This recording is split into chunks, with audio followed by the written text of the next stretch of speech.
My guest today is Kyle Bell. Kyle is a freelance FinTech copywriter at Bell Copywriting, Inc. And when I asked for his bio, and we'll have to get into this in the interview, he says, I'm affectionately known as Mr. Coconut by some of my clients because I'm the coconut loving wizard of FinTech copywriting. Kyle and I go back and forth on LinkedIn all the time about coconuts. And I have no idea how that even started, but he's a great FinTech copywriter, and we're going to dig into all of how he got started, what that means, why this niche is different than other copywriting niches, and a whole lot more. Let's jump right in. Welcome, Kyle. I'm excited to talk to you today because we have a lot of ground to cover. So thank you for taking time to chat with me. Appreciate it. Thank you for having me. It's a pleasure to be here. That you and we spoke once before, but we do a lot of bantering on LinkedIn. And so I have questions that have nothing to do with FinTech. So before we even get into that, I wanted to jump in. I want to ask you, first of all, you're in Cyprus. What brought you to Cyprus? Wife is Cypriot, so I moved here. That's it.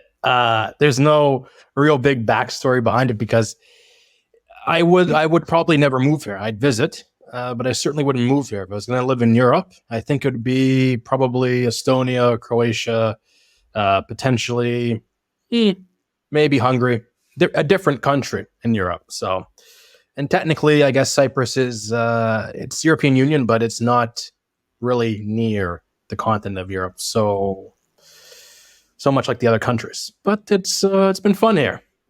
It's supposed to be beautiful, right? I mean, I looked up on a map because I had no idea because geography is not my thing.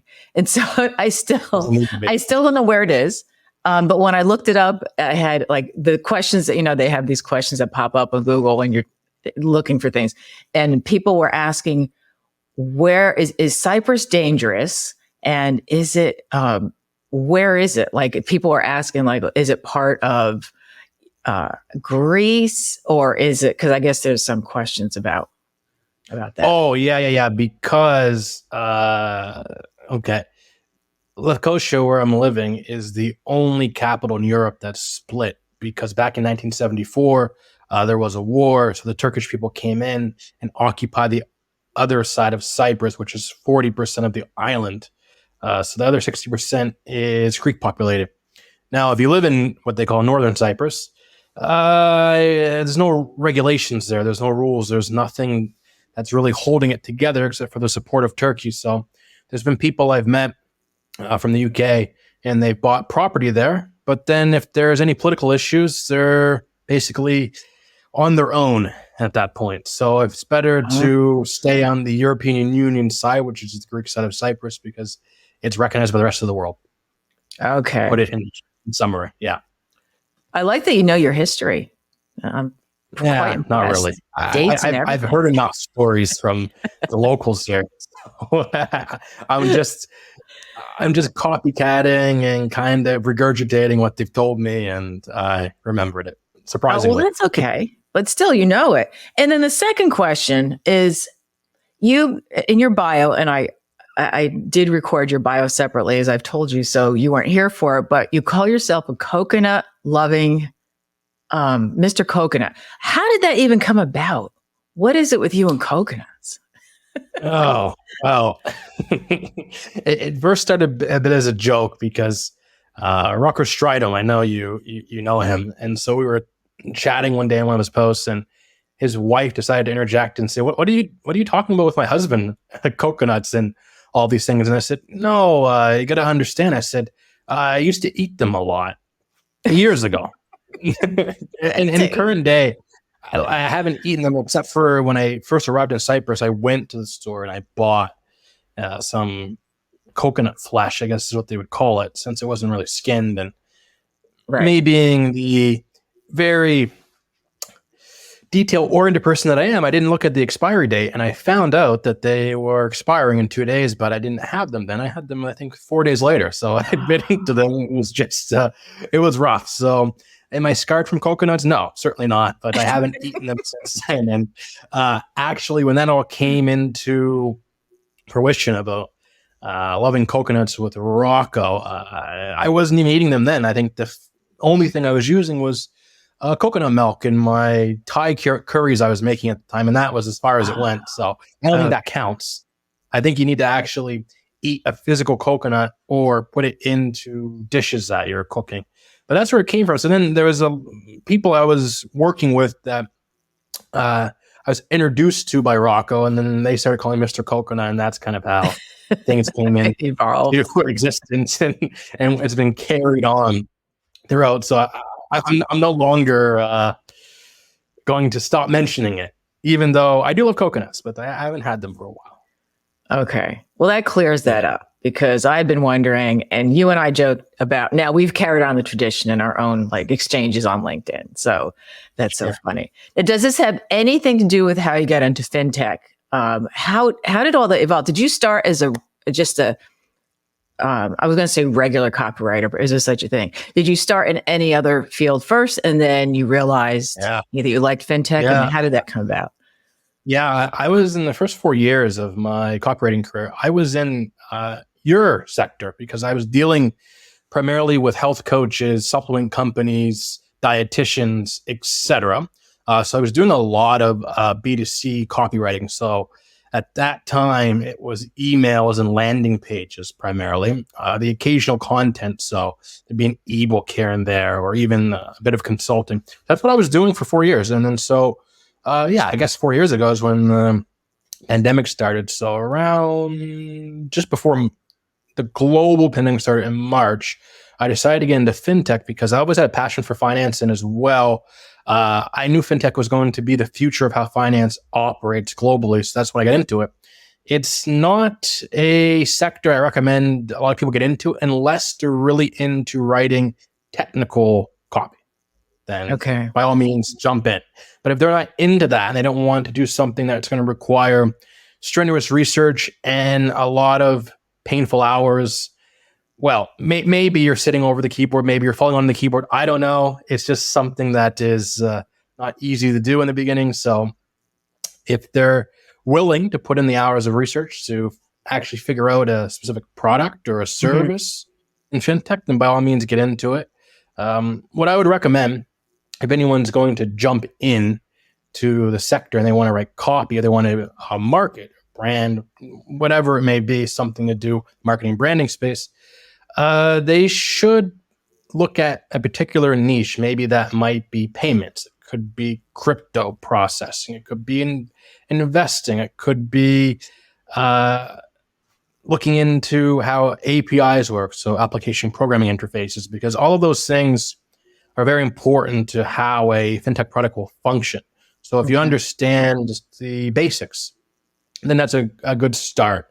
I don't know anyone else actually, except for maybe 3 other copywriters that are in the FinTech space specifically. Yeah. Well, how did you land your first client there? Was it kind of by accident? Because I know how a lot of these things happen. Or did you pursue that niche? So, I remember my first FinTech client. What happened is they came to me because they were initially asking if I'd done anything in the investment world. So with any traders, which that was primarily what I was interested in even before FinTech. So I had worked with a few. And then they were, an exchange, a cryptocurrency exchange. And I knew a bit about crypto at the time. I know significantly more now. I still don't know a lot because it's constantly changing. Right. But when they asked me that, I said, okay, I could certainly work with you. And that was my first really big FinTech client that I worked with, because we worked together for 5 months. And then I also went to New York to meet him. So that was fun. Yeah. And so was that when you realized that you were good at it? Because it seems like something like I've written for some investment companies, like a couple, this is quite a while ago. And I found it very difficult because, as you said, it's not just the research, but there's a lot of technical background that you kind of have to know. Like, did you immediately like it? Like, I want to know more about this, or was it something that kind of you thought, well, maybe because companies that FinTech companies that I would imagine they have the budget because that's just that kind of field, right? So, did you immediately like it, or did you still were on the fence about it? When I first started, I thought it was a little bit demanding since there's so much information that you don't know, and you have to really understand that first before even figuring out what the ideal customer profile might be, and then as well diving into the unique selling proposition. And that's really the real work for a copywriter. And then you have to do all this preliminary stuff. I didn't really like it in the beginning, honestly, but what I did like was the mission statements and the purpose of these fintech companies. So that is what really kept me in it in the beginning. And I can say that the other motivator was the budgets, because most fintech companies do have a pretty big budget for marketing. So they're willing to pay a contractor decent fees, as opposed to, say, certain coaches or maybe even PR companies or advertising agencies that a lot of copywriters seem to work with. And then they have trouble getting the fees that they're requesting. Right. And that would make total sense. What you said you liked what they stood for, kind of their mission. Like, can you give an example? Like, what was it? Can you think of a specific, like, was it a mission statement sort of thing? Yeah. So there's a client I'm working with right now. They're one of the largest payments companies in the MENA region. So they're headquartered in Saudi Arabia, but their primary headquartered office is in Jordan.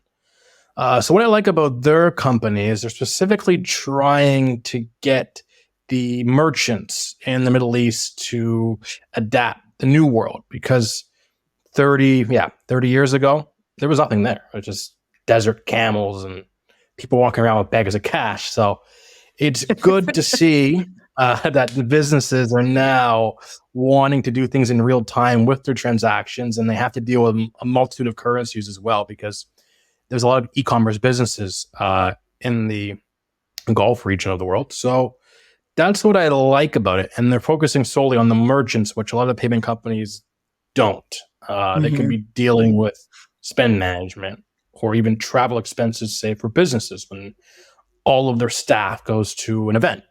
So that's what I like about just the company I'm working with now. But there's also, the cryptocurrency company. What I liked about that at the time, but it's has since changed, was the entire purpose was to focus on the U.S. military and the veterans, because the owner is a veteran. And so I like that fact, because they would have another stream of income they could create. And I understand, specifically in the U.S., the veterans are not treated so well. Canada's the same.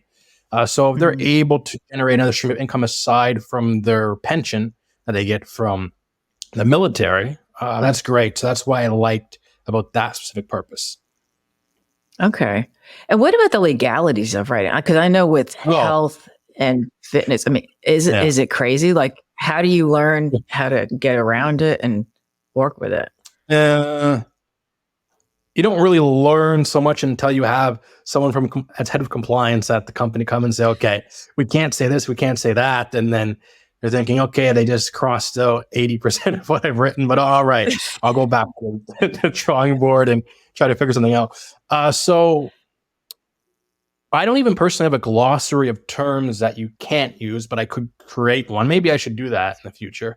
But there's a few terms I know you can't use. You specifically cannot talk about year-on-year returns, year-to-date returns for any asset management company, whether it's digital or otherwise. And you can't directly give out specific advice that would be considered investment advice.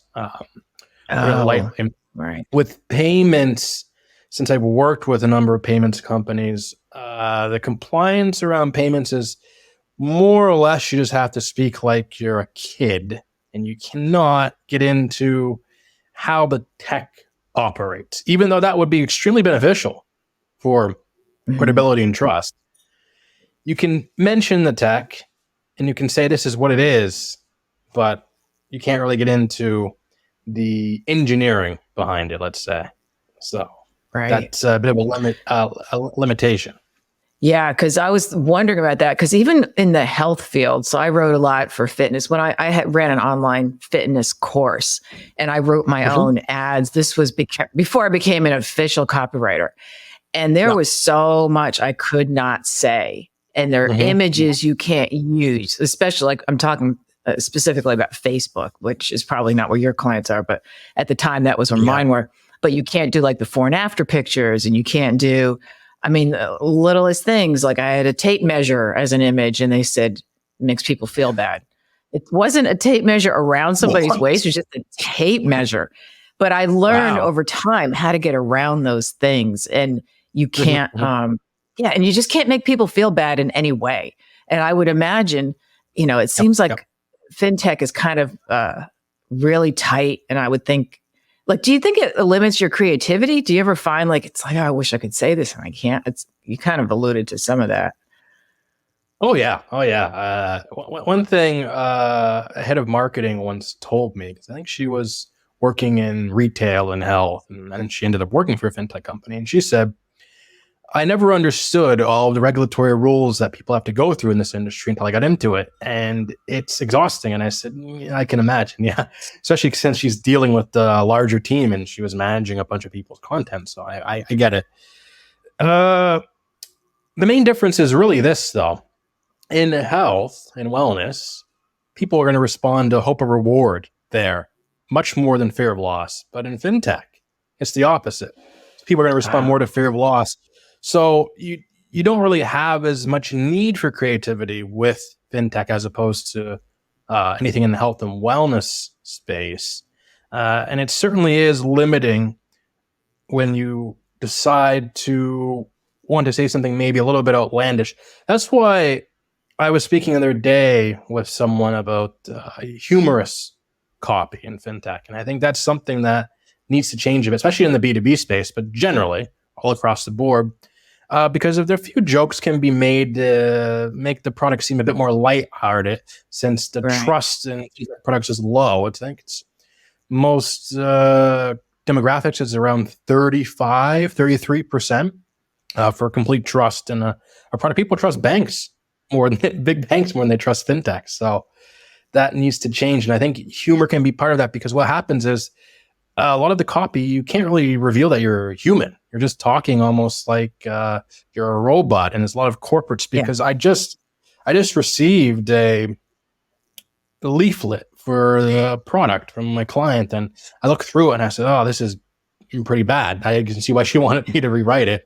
So I went through it, I'd rewritten it, but I kind of had an idea of what I could and couldn't say anyway, just from working in that space. So when I sent it over, she was very pleased, because she said, oh yeah, this is a lot more palatable. And I said, yeah, it just sounded like it was written for people that would understand the engineering behind it, would have spoken to a software engineer, would have gotten the fact that they're using this type of tech, and it would have made sense. But those are not the customers. The customers are people running businesses that want to make sure that they can get transactions done immediately and not have to have holds on money, and also not lose money, because they want to be able to look after their spend management and budget and have an expense report they can monitor in real time. Mm-hmm. Yeah, and that's so interesting, because, B2B is notorious for being known as boring to boring. And we talk a lot about that, especially on LinkedIn, and how it tends to be very dry, and B2B companies are afraid, to use humor. And it's such a touchy subject, because people, when you meet people, like say you didn't know what anybody's background was, and they're like an executive, like I'm thinking of like going to the gym. Everyone's like shorts and t-shirts, and you don't know who owns a company. It could be, could be anybody. They're all they're laughing at the same things or similar things. We find the same things funny. But we forget that, like a lot of writers, especially if they're new to copywriting, they will just start writing like a robot. And especially now with AI, I've written a couple of posts on LinkedIn about marketing speak, and they always go viral because people they're just tired of it. It's the same words over and over. But it's almost like you kind of have to stick with that with FinTech a little bit, right? I mean, some of those words, the ones I'm thinking about probably aren't ones you would use anyway, because they're promising like, what is it, like secret sauce? And, those are words I can't imagine you use in FinTech, right? I'm going to use secret sauce now. That's going to be fun in my next promotion. Yeah, certainly. I'm pretty sure that almost all people would be turned off by that because you're dealing with people's money normally. And so they don't like to kind of have that light-hearted tone Yeah. to something they're going to invest into as well. And then Right. they think, okay, you're going to manage my money, but you're not going to take me seriously. And you're going to say secret sauce. Well, here, I have some secret Right. money here for you. So, yeah, That will go with. there are certain things that can be said. Humorous, well, it hasn't happened yet. I know in the health space, it'd be a lot easier, I would think, wouldn't it? To kind of insert. Yeah. Yeah. Well, it's easier to be lighthearted. I mean, as far as actual out and out humor, it's still kind of difficult. Like I love to write humorously, but there's not a lot of times where I'm able to do that unless I have a client, and I've had a few that really want that humor. And they've said, in fact, one of them, I had a very successful copy that I wrote for this one client, and he's a SaaS, and it was an automated. This is a few years ago now. I can't even think of it, but it's a serious tech product. But he said, I want people to know that, we're people. I want this to be lighthearted. And so he was coming up like his biggest, the thing that he wanted to come up against was how people are using outdated modes of this automation. So one of the headlines that he literally on a call burst out laughing. I said, I think it was an email. It said the 90s called ... They want their flip phone back. And by the way, they want their automated, and I went on, and he goes, I love that.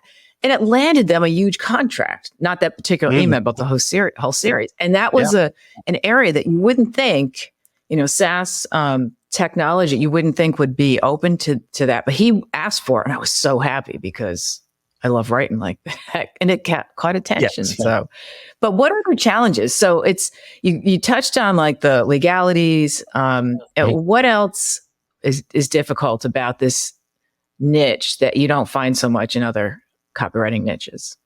The speed at which things change. Because if you're not looking at the news in the space, not specifically with which companies have been funded or even how they're growing, but what technology people are planning on using and how it's going to adapt. Because right now, the big talk in payments is ISO 20022 tech.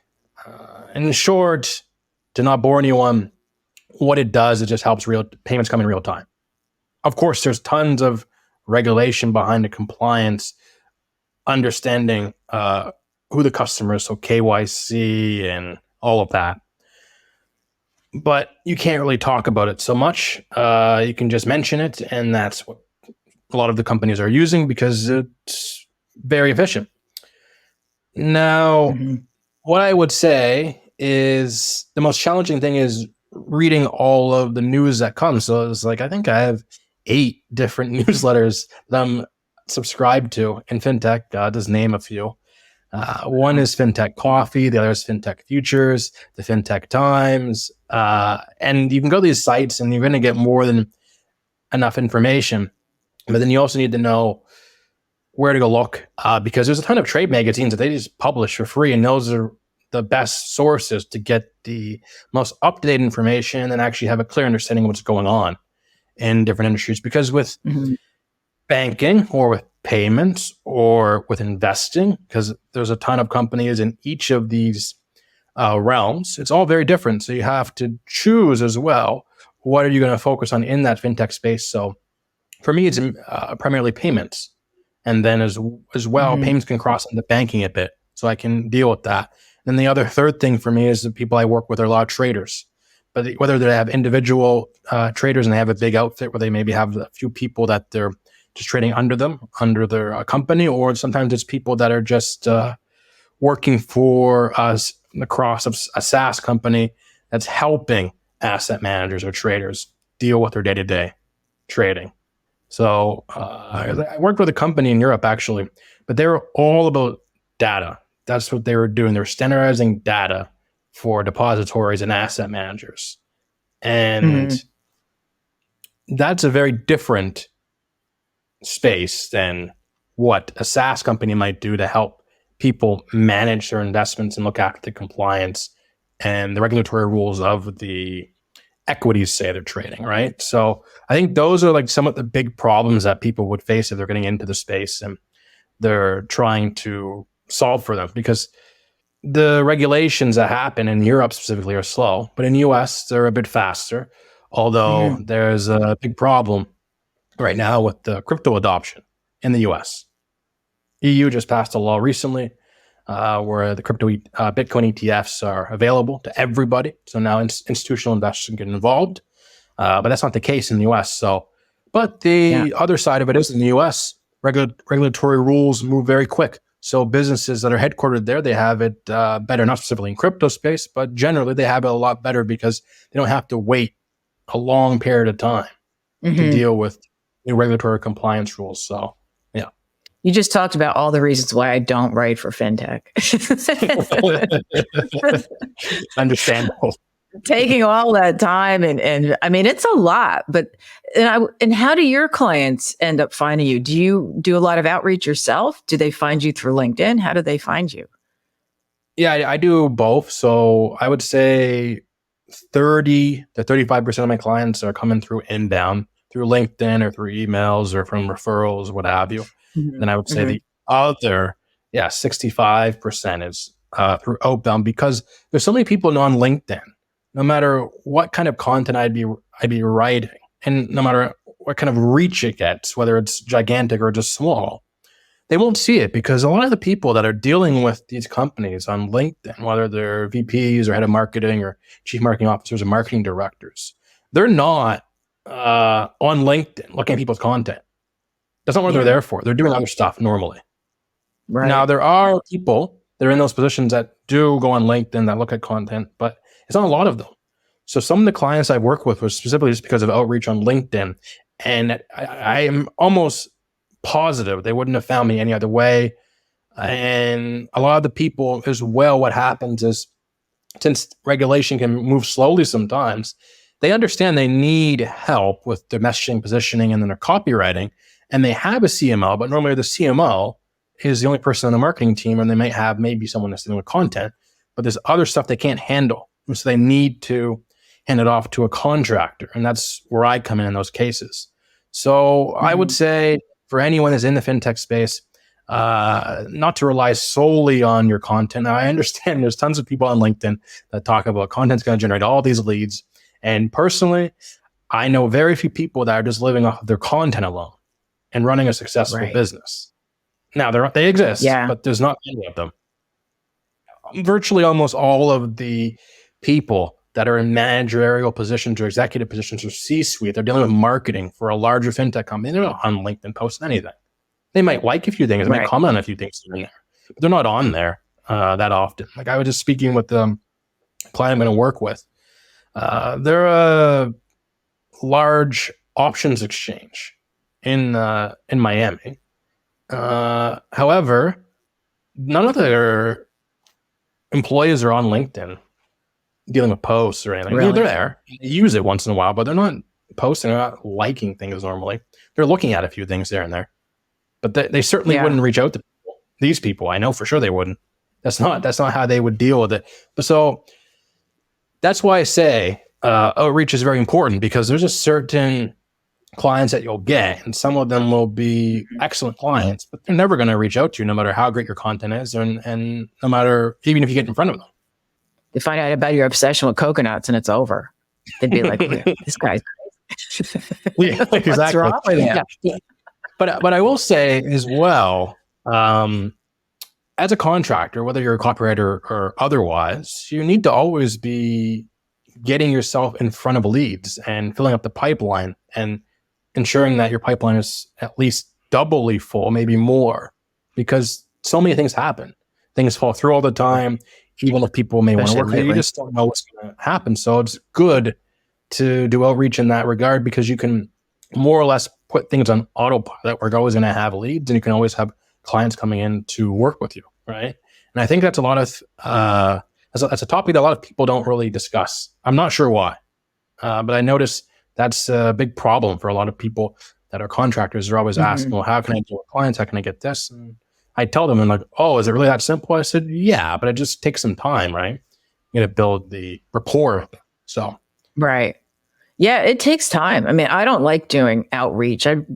Wish everything was inbound, but my copywriting coach says, that the thing with outreach is that you can choose who you want to reach out to, or inbound, you don't know who these people are coming to you, and so you can't really choose. Yeah. Yeah. And I was just going to ask if there's one bit of advice you could give. Would that be it? Like for copywriters in FinTech, or even just copywriting in general, what advice would you give to people wanting to break into specifically FinTech? In FinTech, I would say specifically for copywriters who want to break into it, please, for your own sanity, speak with people that are dealing with product development and that are dealing specifically with the infrastructure, the foundation of whatever the FinTech product is, because they're more than willing to talk to you, and you're going to get some information from them that you wouldn't get anywhere else. You can't find it on the internet. You can't find it in trade magazines, and that will help you. And choose a sub niche of some kind within the FinTech sector, and then just focus on that and be known for that. So in my case, it's in payments, and then go from there and do some research and figure out what kind of companies you might want to target. Because a lot of these VPs of marketing, the marketing directors, the head of marketing and chief marketing officer, etc., those people, if you just reach out to them and have a discussion, a lot of them eventually they're looking, whether it's, as most people are not willing to buy immediately, but they're looking. So they have you on the radar, they know you, and they may ask for some samples. And from there you can build a relationship, and then eventually they'll get a call with you and you can work with them. Like I worked with some very large companies just because of that reason, because I've reached out to them, and I don't think they're actively going on LinkedIn or any other place to look to hire contractors. That's really not how it works for them, because they're pretty busy. Right. Yeah. I'm always told outreach is a matter of timing. It's like you could send out, because every time I've done cold outreach and I've had a response, usually the first sentence they say to me is, your timing is perfect. Because even if you're good and you're a fit for them, if they don't have a copywriting need at that moment, they're not going to respond. So it doesn't mean anything about how good you are necessarily. So, all right, well, awesome. How can people find you and find out more about what you do? How can they find me? Well, I'm on LinkedIn apparently. After we had this conversation, I guess I have a LinkedIn account. So I'm on there. Apparently my name's spelled correctly on the screen too, so I guess that's how you're going to find me. Well, you typed it in, so I hope so. I think so. maybe I'm just using spell check all the time, Grammarly, and what's the other one I'm thinking about? A Quillbot. I don't know how to spell. Who knows? I don't know about that one. Your name is not difficult to spell. That's good. How else can they find me? Okay, well here's what I'll do for your audience. If you have any questions specifically about FinTech space, B2B, marketing, copywriting, etc., just send me an email. It's my first name, Kyle.Bell@bellcopywriting.com, all one word. You can email me. I'll answer a question for you. Just please don't abuse it. That's all I ask. Now I'm going to start spamming you. Good. You can. Awesome, Kyle. Well, thanks so much. And and people will enjoy your, I don't know how many part series on things you didn't know about me that you do, which it just cracks me up every time. Like 10 things you didn't know about me. Enough. I'm at 41 this coming Monday. So that will be fun. I don't even know what I'm going to talk about yet. No one else could get away with that. I'm not sure how it's happening, because for some reason it's the most popular series and people are really enjoying it. And then I've had people come to me from that series and say, I like your sense of humor. I like this. Certainly we need to work together in this time. Oh, okay. So it's been a hit. And I'm going. That's awesome. Yeah. So you have to find Kyle on LinkedIn and start jumping into that whole series of what you didn't know about him, which there's a lot there. And a lot of it has to do with coconut. Go to my website, but it's not live yet. That's a long story, but I'll eventually get that up and running this year. I had a design done already. It was already all done early last year. I didn't go with it because I did a rebrand, and I said, okay, it will all get relaunched, so that'll be good. All righty. Well, I'll put your contact information in the show notes. Everyone could find you. And thank you so much for being here. It's been a lot of fun.